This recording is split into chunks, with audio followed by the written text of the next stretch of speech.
Kita berdoa.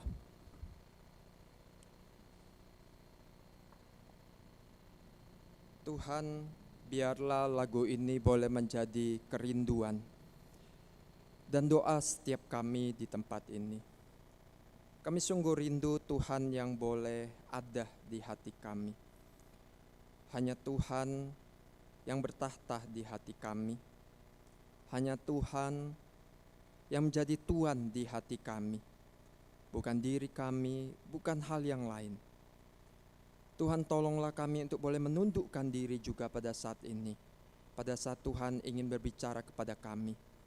Tuhan, tolong pada saat kami membaca dan merenungkan firman Tuhan. Agar supaya firman Tuhan yang hidup itu boleh berbicara dan mengubahkan hidup setiap kami. Kami bersyukur ya Tuhan. Dalam nama Yesus kami berdoa. Amin.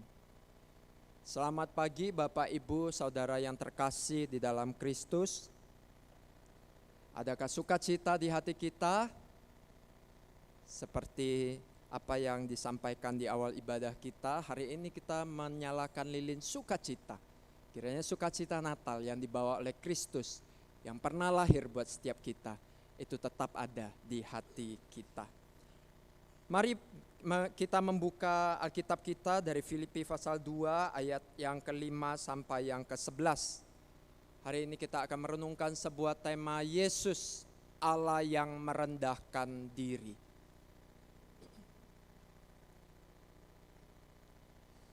Filipi 2 ayat 5 sampai 11. Saya akan membacakannya untuk kita bersama.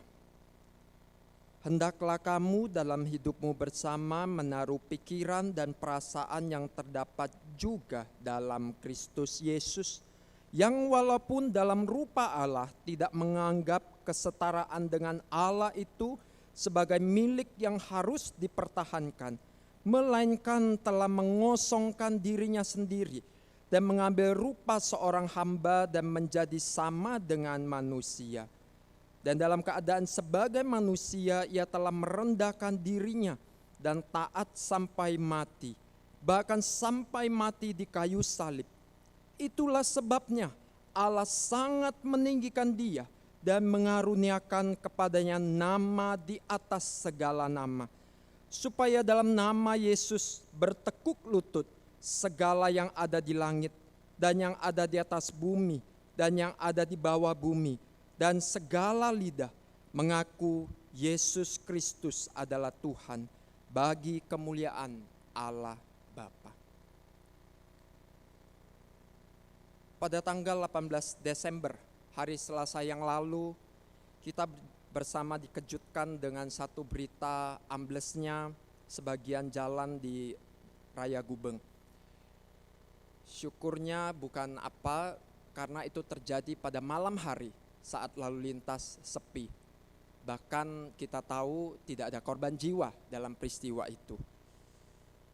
Di malam itu terjadi sesuatu yang sungguh tidak terduga baik oleh pemerintah kota, baik oleh setiap kita.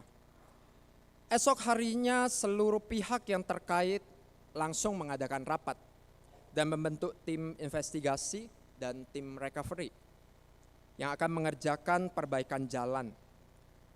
Ibu Risma sebagai wali kota, dia harus turun tangan untuk mengawasi proyek ini.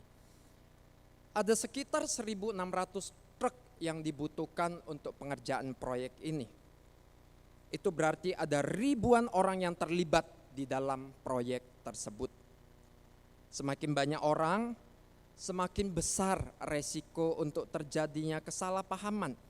Semakin besar resiko melesetnya target penyelesaian dari proyek ini. Karena itu Ibu Risma harus turun tangan mengawasi proyek ini. Bapak Ibu Saudara sekalian, sebuah kumpulan banyak orang yang terdiri dari banyak orang yang memiliki satu tujuan, kita bisa menyebutnya sebagai komunitas. Komunitas di dalam mengerjakan tujuan bersama itu ada resiko terjadi keributan, gesekan, perpecahan. Dan resiko itu sangatlah besar kalau sudah berbicara banyak orang bersatu, berkumpul. Semakin banyak orang, semakin besar resiko perpecahannya. Tidak usah jauh-jauh, mari kita lihat komunitas yang paling kecil, ya. Dari gambar ini kita melihat ada satu keluarga, mereka duduk bersama di dalam ruang keluarga, mereka kumpul bersama. Tapi apakah mereka bersatu di sana? Tidak. Mereka sibuk dengan urusannya masing-masing. Mereka sibuk dengan gadgetnya masing-masing. Mereka hidup dalam satu keluarga. Tapi apakah ada kesatuan di sana? Semoga itu tidak terjadi setiap kali mereka berkumpul. Tapi Pak, mungkin mereka itu sedang Lectio Divina sama-sama Pak. Mereka baca Alkitab dari HP-nya.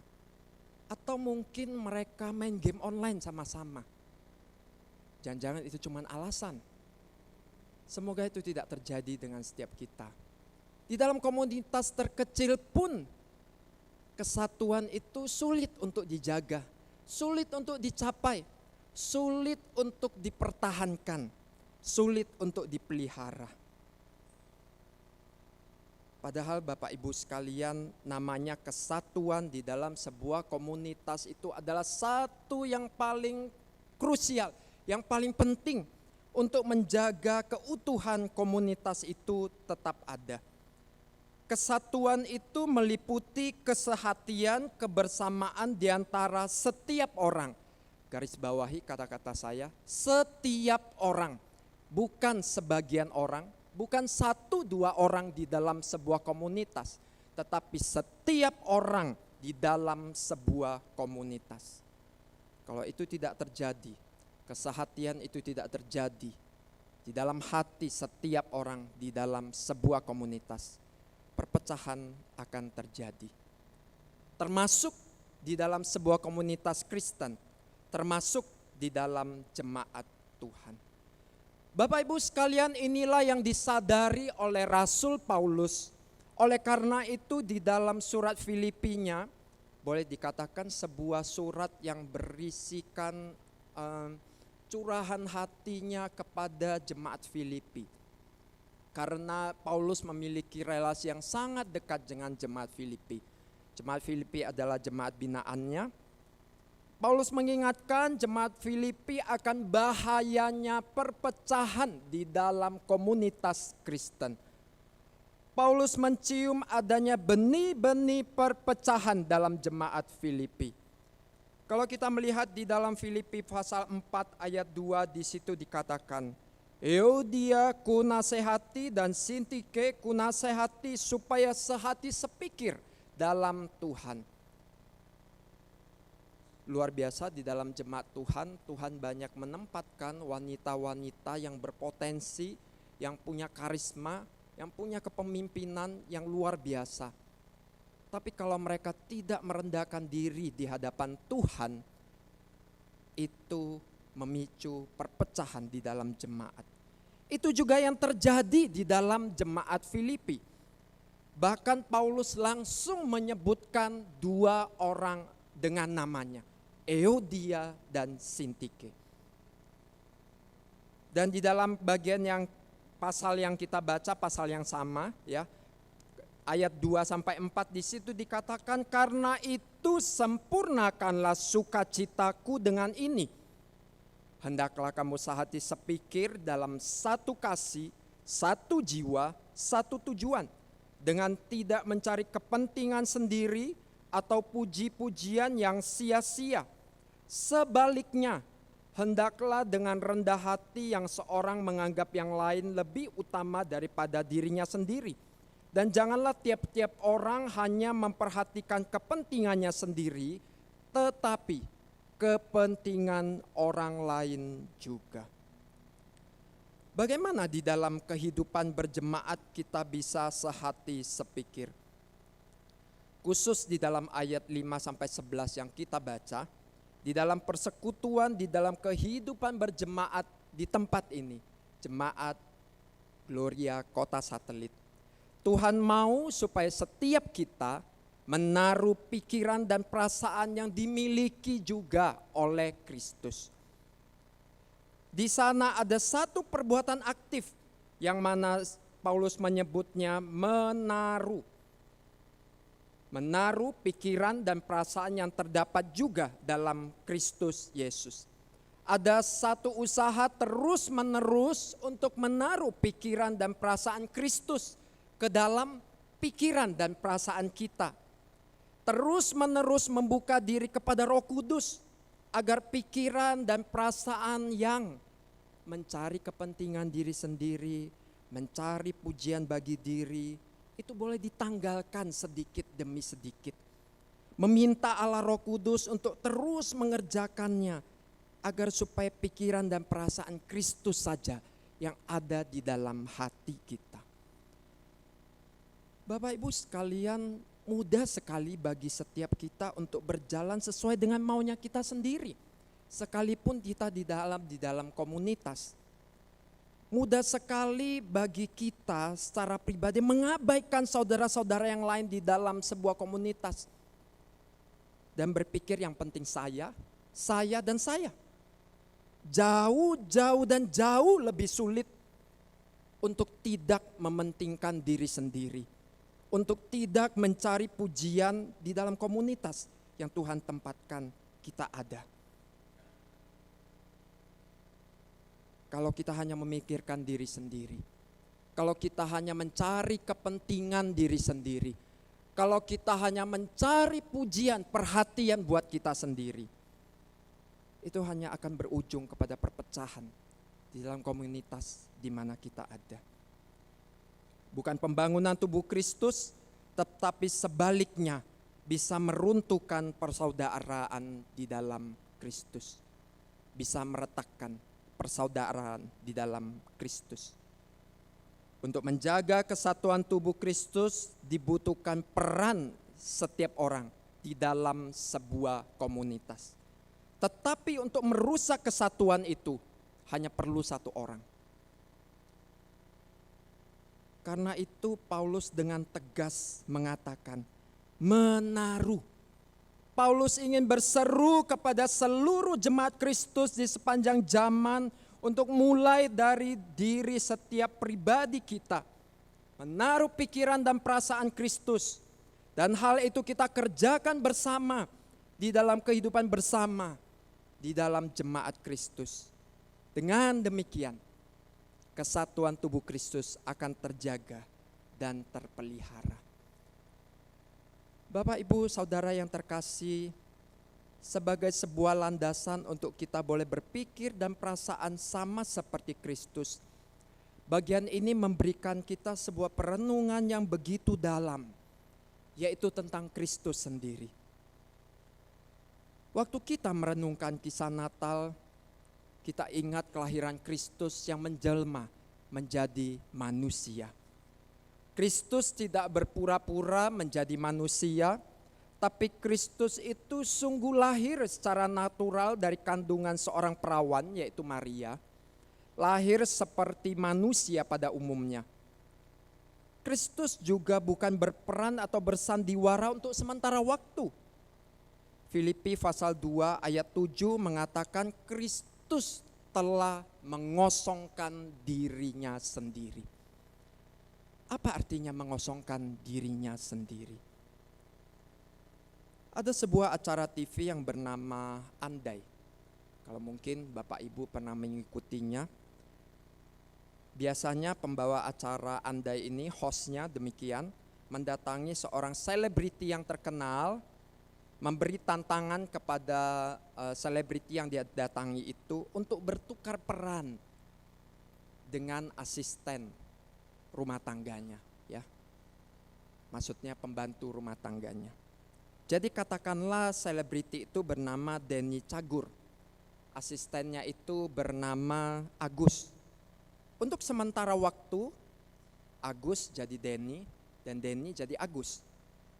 Terlihatlah waktu mereka bertukar peran itu, ya, Agusnya ini jadi tuan, pembalasan dari Agus terhadap Denny. Karena selama ini perlakuannya yang tidak baik, membentak-bentak, marah-marahinya, Agus pun memperlakukan Denny seperti itu, di mana waktu mereka bertukar peran itu. Membentaknya, memarahi tuannya, menyuruhnya mengerjakan hal-hal yang berat. Bisa dibayangkan biasanya tuannya itu yang enak-enak renang, santai-santai renang di kolam renang pribadinya. Sekarang justru tuannya yang disuruh membersihkan kolam renangnya. Asistennya itu yang enak-enak dan tenang-tenang untuk berenang. Bapak Ibu sekalian, mungkin kita bisa tertawa waktu kita menyaksikan acara ini. Melihat perilaku asistennya yang berpura-pura jadi bos, persis seperti perilaku bos kepadanya selama ini. Tapi ingat Bapak Ibu, ini hanya acara, hanya sementara, hanya sandiwara. Mereka memainkan perannya demi untuk di-shoot, demi untuk memenuhi tuntutan sebuah acara. Hanya untuk sementara waktu mereka bertukar peran, berpura-pura menjadi orang lain. Bapak Ibu Saudara sekalian, Kristus itu tidak berpura-pura, tidak bersandiwara. Dia tidak hanya untuk beberapa jam, 1-2 hari atau demi satu acara, mungkin diliput satu televisi tertentu, atau ketenaran, mencari ketenaran untuk menjadi manusia. Tapi Alkitab mengatakan Kristus mengosongkan dirinya. Seharusnya dia bisa duduk di sorga yang mulia dan megah, dipenuhi nuansa kekudusan dan kesucian yang sempurna. Dia adalah Allah yang tidak terbatas, tapi dia rela meninggalkan semuanya itu dengan mengambil rupa seorang manusia. Dia lahir sebagai seorang manusia yang terbatas oleh tubuh jasmani. Dia rela membatasi dirinya menjadi seorang manusia. Tetapi Alkitab mengatakan bukan hanya menjadi manusia, tetapi dia mengambil rupa seorang hamba. Seorang hamba di dalam bahasa Alkitab, seorang yang tidak memiliki hak apa-apa, bahkan terhadap dirinya sendiri sekalipun. Dia tidak punya boleh pilihan untuk mengerjakan yang hanya dia inginkan, yang hanya menyenangkan dan enak baginya. Enak atau tidak enak, nyaman atau tidak nyaman, sebagai seorang hamba dia harus mengerjakan apa yang dikehendaki tuannya. Bapak Ibu, jangan kita bayangkan seorang hamba yang dimaksud oleh Alkitab itu seperti seorang pembantu rumah tangga zaman sekarang. Zaman sekarang mau cari seorang pembantu rumah tangga itu sangatlah sulit, sekalipun kita mampu membayarnya. Pembantu rumah tangga yang mau bekerja, walaupun tidak semua ya, punya wishlist ya, punya list yang panjang, permintaan sebelum mereka kerja. Dan kita harus memenuhinya dulu, baru mereka mau kerja. Kalau permintaannya ini tidak diikuti dengan berbagai alasan, mereka akan berhenti. Seorang hamba yang dimaksud oleh surat Filipi ini sama sekali bukan seperti seorang pembantu rumah tangga. Seorang hamba itu tidak punya kontrak dengan tuannya untuk satu jangka waktu tertentu. Sekali statusnya adalah hamba, selama hidupnya dia adalah hamba. Dalam perjanjian lama Tuhan menetapkan seorang hamba itu baru bebas waktu tuannya yang membebaskannya. Jadi sepenuhnya hak atas diri seorang hamba itu, bahkan atas hidupnya, itu ada di tangan tuannya. Kristus mengambil rupa seorang hamba. Ayat 7 mengatakan dia mengambil rupa seorang hamba dan menjadi sama dengan manusia. Kalimat mengambil rupa seorang hamba itu ditempatkan terlebih dahulu, setelah itu menjadi sama dengan manusia. Ini menandakan yang utama itu adalah status, maksud saya kehambaan Kristus itu. Kristus datang sebagai hamba yang lahir di dalam diri seorang manusia. Kristus adalah manusia berstatus hamba, hamba dari Allah Bapa di sorga. Kristus merendahkan diri sebagai hamba selama hidupnya, tidak tanggung-tanggung Bapak Ibu sekalian. Di dalam Yohanes 13 mencatat Yesus itu membasuh kaki para muridnya. Membasuh kaki adalah pekerjaan seorang budak, seorang hamba pada saat itu. Karena itu kalau kita membaca kisah ini, Petrus bertanya, Tuhan, Engkau hendak membasuh kakiku? Petrus tidak bisa terima. Itu adalah pekerjaan rendahan. Itu adalah pekerjaan yang paling hina pada saat itu dari seorang budak saat itu. Tapi Yesus yang adalah gurunya, yang adalah Tuhan, dia mau melakukannya. Yesus mau melakukannya untuk menyatakan bahwa setiap muridnya itu yang dia basuh mendapat bagian di dalam dirinya. Dan Alkitab mencatat bagian ini, mencatat Yesus bukan hanya hidup merendahkan diri sebagai seorang hamba, namun dia pun taat sampai mati, mati di kayu salib. Tak seorang manusia pun yang mau mati mengenaskan. Tak seorang manusia yang mau mati dengan penuh kesakitan dan penderitaan. Tak seorang pun, saya percaya, dari setiap kita, termasuk saya, termasuk Bapak Ibu sekalian. Kita selalu berpikir kalau hidup ini sudah penuh dengan pergumulan, kesulitan, kiranya kalau boleh ya, nanti waktu masa tua kita tidak mengalami kesulitan, tidak sakit penyakit, apalagi meninggal di dalam sakit penyakit. Tapi sekali lagi itu hanya doa kita. Semuanya tentu serahkan kepada Tuhan. Siapa tahu justru lewat keadaan kita yang sakit, kita justru lebih memuliakan Tuhan. Bapak Ibu sekalian, tak seorang pun yang mau hidup mati mengenaskan, mati penuh kesakitan dan penderitaan. Tapi Alkitab menyaksikan Yesus taat sampai mati di atas kayu salib.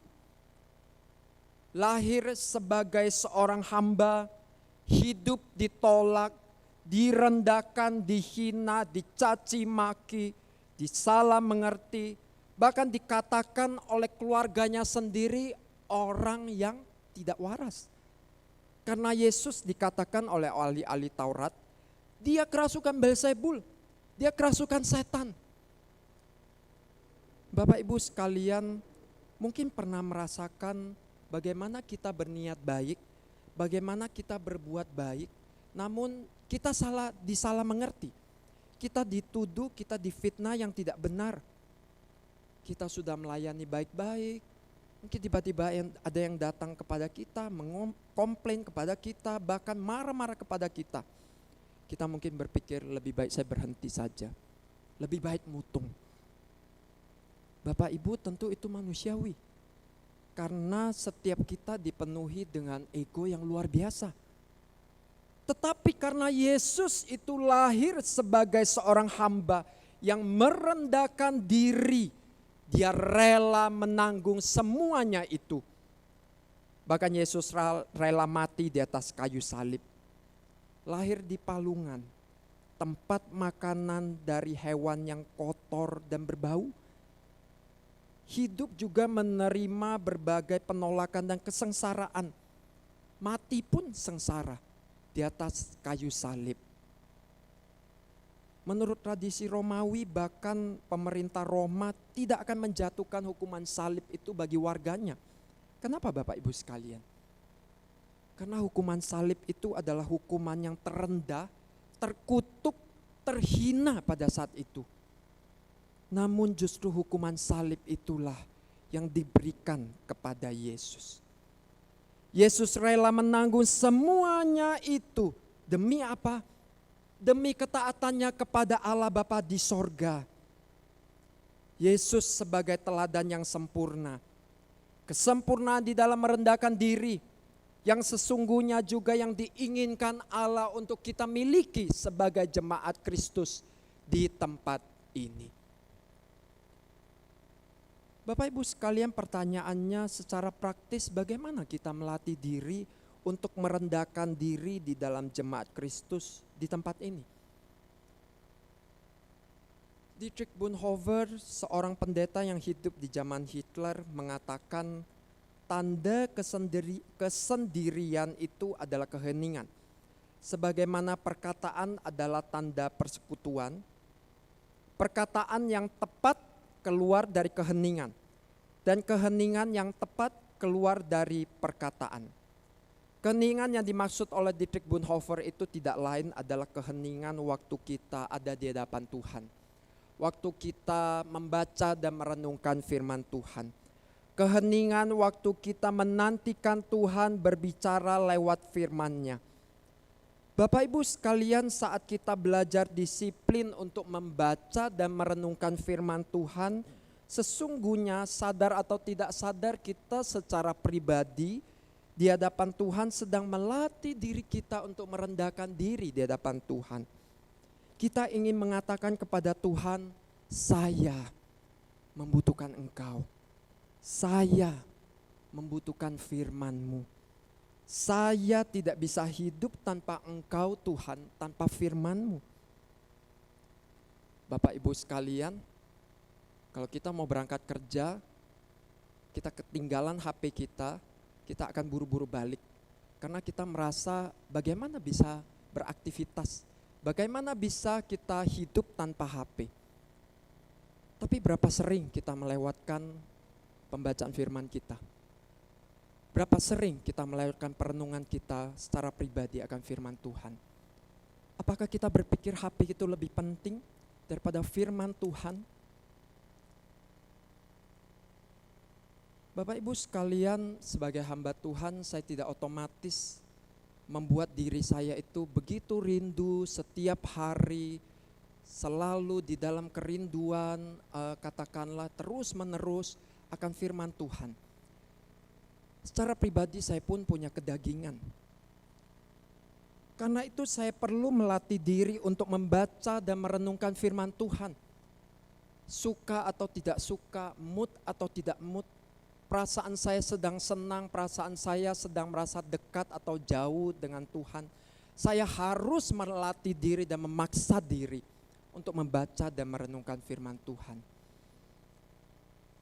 Pendeta Lim Hsien Loong seringkali mengatakan sebuah kalimat, perjalanan rohani kita itu dimulai dengan perjalanan kita lewat perenungan kita akan firman-Nya. Bapak Ibu, kalau kita di dalam hidup kita sehari-hari kita tahu bagaimana kita mengkonsumsi makanan yang sehat, minuman yang sehat. Kalau kita sakit, kita minum obat. Bapak Ibu, betapa penting kita harus belajar mendisiplin diri kita untuk mengkonsumsi firman Tuhan setiap hari sebagai makanan rohani buat setiap kita. Lewat relasi pribadi yang kuat, yang dekat dengan Kristus, itu yang memberikan jati diri yang benar bagi kita secara pribadi. Hal itu yang mencegah kita untuk mencari jati diri dari pujian, dari pandangan orang lain. Kita secara pribadi kita aman, kita secure di hadapan Tuhan. Secara emosi, secara spiritual di dalam Kristus yang sudah menebus, yang sudah mati bagi setiap kita. Dengan kepribadian yang kuat itulah, barulah kita bisa berelasi satu dengan yang lain di dalam kasih, di dalam kerendahan, di dalam penuh damai. Dan itulah yang akan membangun jemaat Kristus di mana Tuhan menempatkan setiap kita. Kita secara pribadi menyangkal diri sama seperti yang dikatakan Yesus di dalam Matius 16 ayat 24. Setiap orang yang mau mengikut aku, ia harus menyangkal dirinya, memikul salibnya dan mengikut aku. Saat kita berada seorang diri, saat kita menghadapi keinginan pribadi kita yang berdosa di hadapan Tuhan, bagaimana kita menanganinya?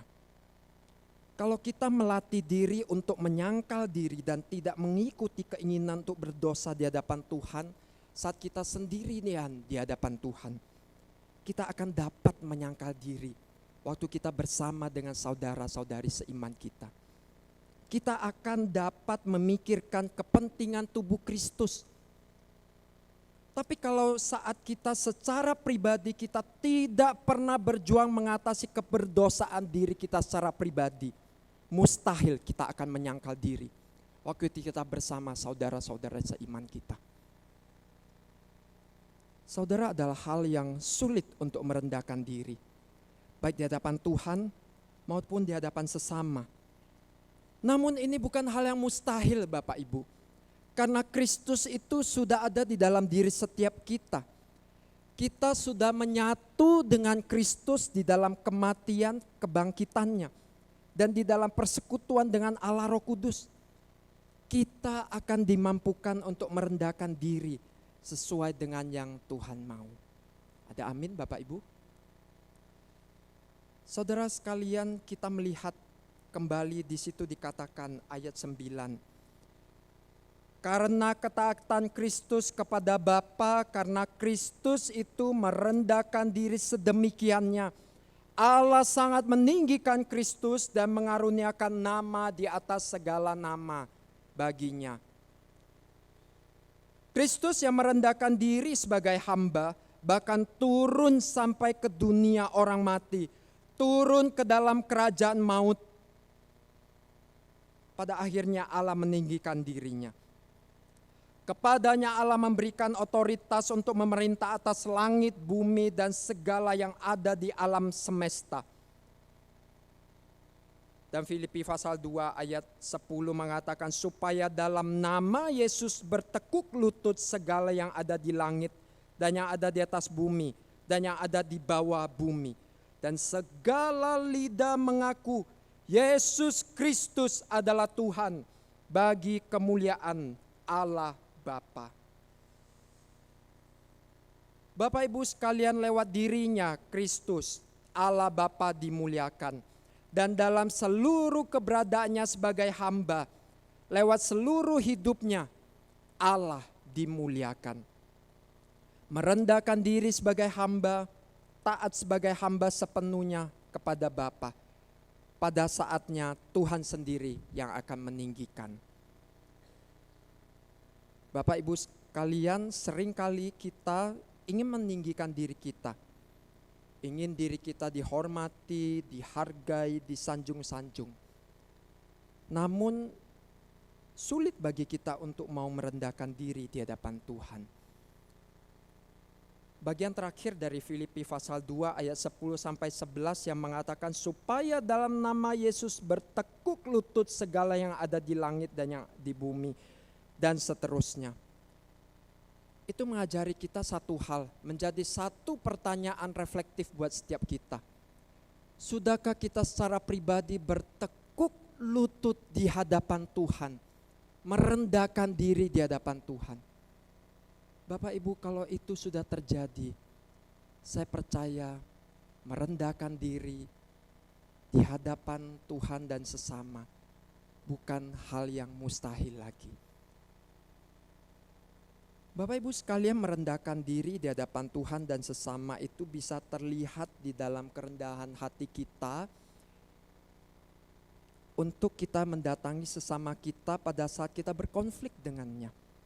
Sekalipun mungkin bukan kita yang bersalah, dia yang bersalah.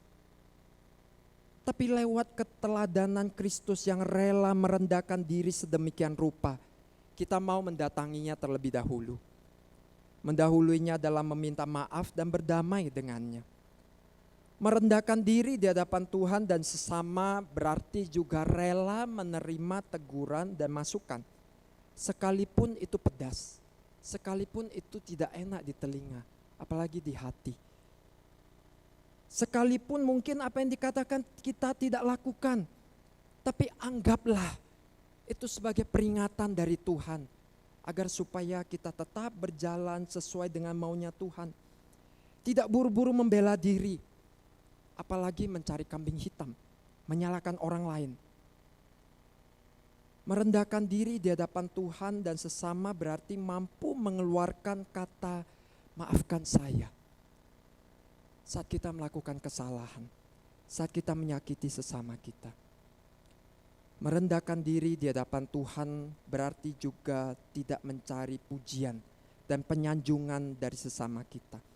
Sekalipun kita sudah kerja keras, melayani dengan mati-matian mungkin, tak ada pujian, tak ada penghargaan. Kalau kita tidak mencari pujian dan penghargaan dari sesama kita, sesungguhnya kita sedang melatih diri kita untuk merendahkan diri di hadapan Tuhan. Yakinlah Bapak Ibu sekalian, Tuhan melihat kerja keras kita. Dalam persekutuan dengan Tuhan, jerih payah kita tidak sia-sia. Percayalah pada saat kita merendahkan diri, Kristus makin terlihat lewat diri kita. Kristus itu makin nyata lewat diri kita. Dan Allah yang dimuliakan lewat seluruh perendahan diri kita. Percayalah pada saat kita merendahkan diri, justru orang lain akan menghormati kita.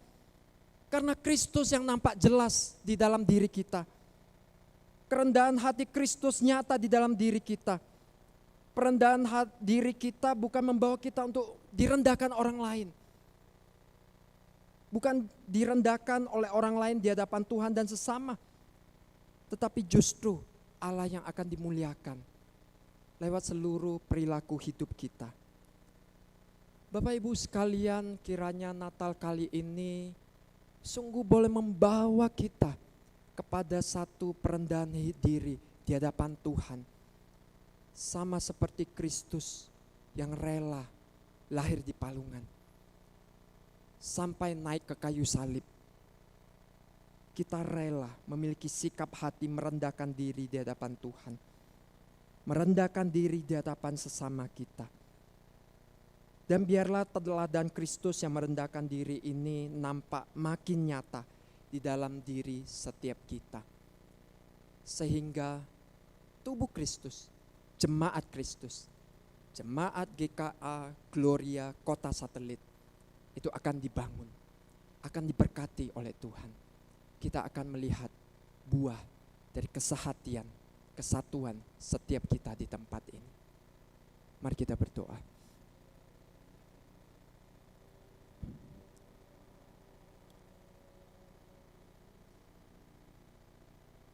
Tuhan, ampuni kami kalau kami begitu sering memikirkan diri kami. Betapa sering kami memikirkan saya, dan saya. Tuhan, ampuni kami. Sungguh kami tidak bisa berkata apa-apa waktu kami menyaksikan, merenungkan bagaimana Kristus lahir di palungan, taat kepada Tuhan selama hidupnya, bahkan mati di atas kayu salib. Tolong kami ya Tuhan, biarlah kerendahan hati Kristus ini, Kristus yang merendahkan diri ini, sungguh boleh kami hidupi. Dan sungguh tampak nyata, hari demi hari, lewat diri kami. Tolong kami yang lemah ini, tolong kami yang masih sering kali memikirkan diri sendiri. Kami rindu jemaat Kristus di tempat ini boleh diberkati, boleh dibangun, boleh menyaksikan dengan luar biasa kehadiran Kristus. Dan biarlah itu mulai dari diri setiap kami. Merendahkan diri di hadapan Tuhan secara pribadi. Merendahkan diri di hadapan Tuhan di dalam komunitas kami. Tuhan, terima kasih untuk firman Tuhan yang mau menyapa kami pagi ini. Dalam nama Yesus kami berdoa. Amin.